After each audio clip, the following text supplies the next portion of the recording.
मैथिली दुल्हन। इसके मनमोहक गीत जरूर सुने। यदि अच्छा लगा तो चैनल सब्सक्राइब जरूर करें। आप सुन रहे हैं कोसी का नंबर 1 सहरसा से अम्बा म्यूजिक वर्ल्ड की प्रस्तुति प्रेजेंटेड बाय दुल्हन म्यूजिक।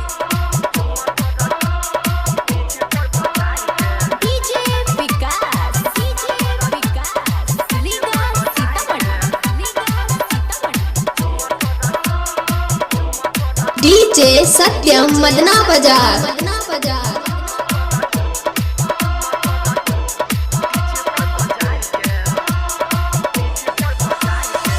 चलै छ रोड पर छौरी तू झारि के सबके देखाबै छ डोरी उघारि के।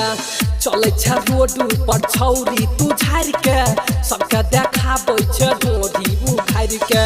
बेसी जे मुड सन कई बहगे छौरी, बेसी जे मुड सन कई बहगे छौरी, लेबो हम चुमा तोरा डीजे पर बजार के। का हो डीजे सत्यम हिला देव का। चलै छ रोड पर छौरी तू झारि के सबके देखाबै छ डोरी उघारि के। चलै छ रोड पर छौरी तू झारि के सबके देखाबै छ डोरी उघारि के। बेसी जे मुड सन कई बहगे छौरी, बेसी जे मुड सन कई बहगे छौरी, लेबो हम चुमा तोरा डीजे पर बजार के। डीजे सत्यम मदना बाजार। अखन अहाँ सब सुन रहल छी मदनेश्वर स्थान मदना से दुल्हन म्यूजिक की शानदार प्रस्तुति।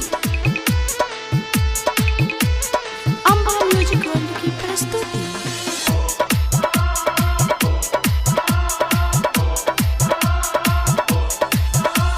16 के उम्र में 36 के सीना, 16 के उम्र में 36 के सीना, छौरा सबके छोरी तू मुश्किल कैली जीना।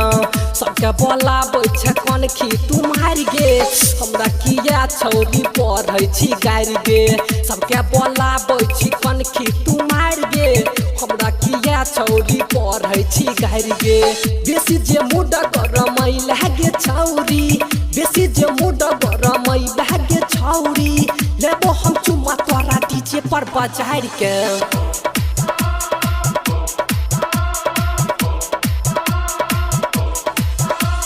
प्रेजेंटेड बाय दुल्हन म्यूजिक।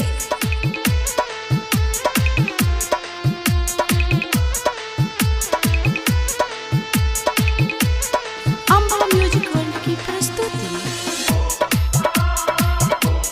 डीजे सत्यम मदना बाजार।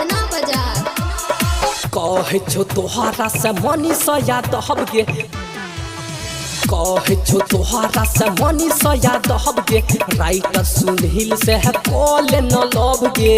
संजीता यादव से रखे नहीं लगार गे, नहीं तो लगी दे तो चोली तोहर फाड़ गे। पवन प्यारे से रखे नहीं लगार गे, नहीं तो लगी दे तो चोली तोहर फाड़ गे। बेसी जे मुड सन कई बहगे छौरी, बेसी जे मुड सन कई बहगे छौरी, लेबो हम चुमा तोरा डीजे पर बजार के।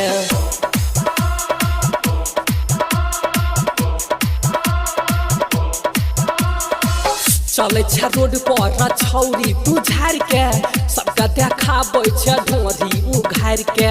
चलै छ रोड पर छौरी तू झारि के सबके देखाबै छ डोरी उघारि के। बेसी जे मुड सन कई बहगे छौरी, बेसी जे मुड सन कई बहगे छौरी, लेबो हम चुमा तोरा डीजे पर बजार के।